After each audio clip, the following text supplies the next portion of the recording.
जय हिंद, जय महाराष्ट्र. भावांनो, आपला आजचा व्हिडिओ जो होणार आहे तो SSC GDच्या मेडिकल संदर्भामध्ये पूर्ण व्हिडिओ होणार आहे. की मेडिकल जो आहे आपल्या महाराष्ट्राच्या 3 सेंटरवरती आपला मेडिकल होणार आहे. पण त्या 3 सेंटरमधून बघा खूप काही मुलांना पॉईंट्स भेटतील. पॉईंट्स भेटल्यानंतर रिमेडिकलसाठी आपल्याला कोणत्या सेंटरवरती आणि कोणत्या डॉक्टरकडे पाठवण्यात येणार आहे ते मी आजच्या व्हिडिओमध्ये तुम्हाला सांगणार आहे. आणि बघा खूप काही मुलं या ठिकाणी मेडिकलची जेव्हा डेट आली या ठिकाणी आपले जे 3 सेंटर बनवले महाराष्ट्रामध्ये, त्यामधून मुलांचा या ठिकाणी मेडिकलला जाण्याचा जो जसा की फिजिकल होता की महाराष्ट्रात एक सेंटर होता जो होता पुणे. आता मेडिकलची या ठिकाणी महाराष्ट्रामध्ये आपल्या 3 सेंटर झालेले आहेत. नाशिक आहे, पुणे आहे आणि नागपूर आहे. त्यामध्ये जवळपास ज्यांना जो जवळ सेंटर बसेल त्या सेंटरवरती आता मेडिकल आणि डॉक्युमेंट व्हेरिफिकेशनला पाठवण्यात येणार आहेत.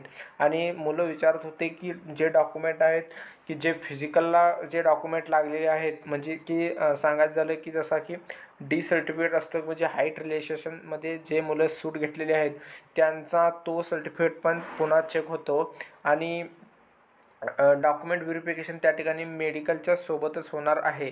आणि तुमच्याकडे जर डी सर्टिफिकेट जो हाईट सूट आणि चेस्ट सूटसाठी असतो तो डी सर्टिफिकेट तुम्ही बनवून ठेवा, ठीक आहे. तो डी सर्टिफिकेट पण 100% तेव्हा मागणार आहेत. आणि जर तुमच्यामध्ये जर नावाची जे स्पेलिंग मागं पुढं असेल तर काही स्पेलिंग मागं पुढं असेल किंवा काही मिस्टेक असेल तर चालणार नाही. पण तुमचं समजा कोणत्या डॉक्युमेंटमध्ये तुमचं नाव जे आहे ते पहिलं आहे आणि आडनाव जे आहे ते लास्टला आहे आणि मध्ये तुमच्या वडिलांचं नाव आहे. आणि कुठल्या डॉक्युमेंटमध्ये तुमचा जो आहे सरनेम जो आहे फर्स्ट आहे आणि तुमचं नाव जो आहे तो लास्टला आहे आणि वडिलांचं नाव आहे तसं मध्येच आहे, तरीसुद्धा हा चालून जाईल, ठीक आहे. तुम्ही काही टेन्शन घेऊ नका की चालणार नाही वगैरे, अफिडेविट वगैरे करावं लागेल का, असं काही भानगड करावे लागणार नाही.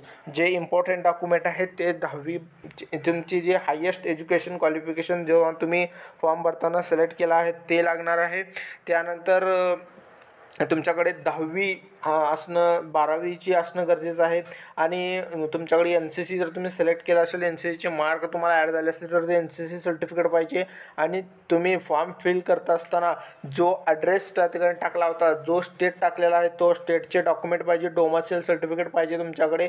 आता डोमासेल सर्टिफिकेट खूप मुलं म्हणतात की डोमासेल सर्टिफिकेट पण कधीचं पाहिजे, तर डोमासेल सर्टिफिकेट हा जर डोमासेल सर्टिफिकेट प्लस नॅशनॅलिटी जर तुमच्यामध्ये त्या ठिकाणी सर्टिफिकेटवर लिहिलेला आहे तर तुमचा कधीचा का राहीना तो चालून जातो, ठीक आहे.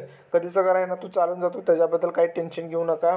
आणि जर तुमचा जो EWS असो, OBC असो, जो आता बी जर काढलेला असेल म्हणजे एक मागच्या 2-4 महिन्याचा पण, तरी पण तुम्ही काही टेन्शन घेऊ नका. आता पण जर काढलेला कोणाचा असेल तरी पण मी सांगेन तुम्ही घेऊन जावा, ठीक आहे, चालणार. पण मागच्या वर्षीचा बी तुमच्याकडे EWS किंवा OBC SC ST कुठला बी डॉक्युमेंट असेल तर तो त्या ठिकाणी तुम्ही घेऊन जावा. त्या ठिकाणी तो 100% चालेल. जर नाही बी चालला तर त्या ठिकाणी त्यांच्याकडे एक फॉर्मॅट असतो, त्या फॉर्मॅटप्रमाणे तुम्हाला त्या ठिकाणी तुम्हाला त्यांनी देतील की ह्या फॉर्मॅटनुसार बनवून आणा, की त्यांनी पूर्ण पद्धतीनं त्या ठिकाणी तहसीलदारांची सही वगैरे घेऊन तुम्हाला त्या ठिकाणी बनवून येऊन त्यांनी जे टाईम दिलेले असतात त्या टाईमपर्यंत तुम्हाला पोचवावं लागेल. नाही पोचवला तर तुम्हाला त्या ठिकाणी अनफिट करतील डॉक्युमेंटमध्ये डायरेक्ट बाहेर, ठीक आहे.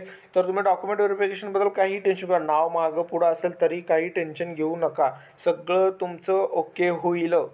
आणि रिमेडिकल संबंधित जर सांगितलं तर भावांनो बघा, तुम्हाला सर्वांना माहीतच आहे की आपले जे आहे पहिला सेंटर आहे, हा दुसरा सेंटर आहे, तिसरा सेंटर आहे, म्हणजे जसं कालच्या व्हिडिओमध्ये तुम्हाला सांगितलं होतं.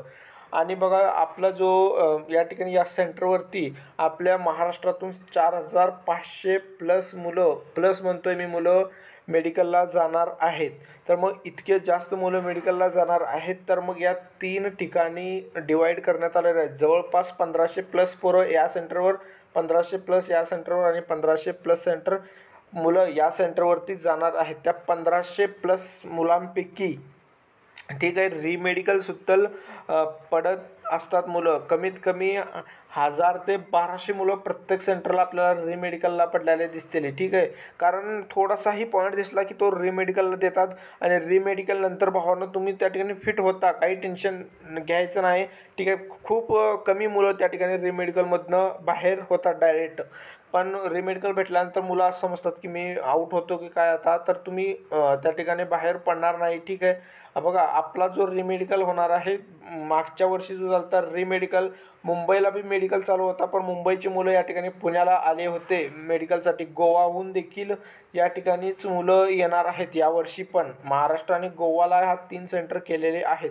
बघा रिमेडिकल हा पुणे एक सेंटरला रिमेडिकल आहे आणि नागपूर या सेंटरला रिमेडिकल. महाराष्ट्रामध्ये रिमेडिकलला फक्त 2 सेंटर आहेत आणि मेडिकलसाठी हा 3 सेंटर आहेत. आता मेडिकल तुमचं डॉक्युमेंट व्हेरिफिकेशन कधी होतं, खूप काही मुलांचा प्रश्न होता. आधी तुम्हाला बघा मेडिकल चेक होतो, मेडिकल चेकच्या नंतर त्या ठिकाणी तुमचं डॉक्युमेंट व्हेरिफिकेशन होतो, ठीक आहे. मग कुठल्या सेंटरवरती नंतर होतो आणि कुठल्या सेंटरवरती त्याने डॉक्युमेंट व्हेरिफिकेशन आधी घेऊन मग मेडिकलला सुरुवात पण करतील, ठीक आहे.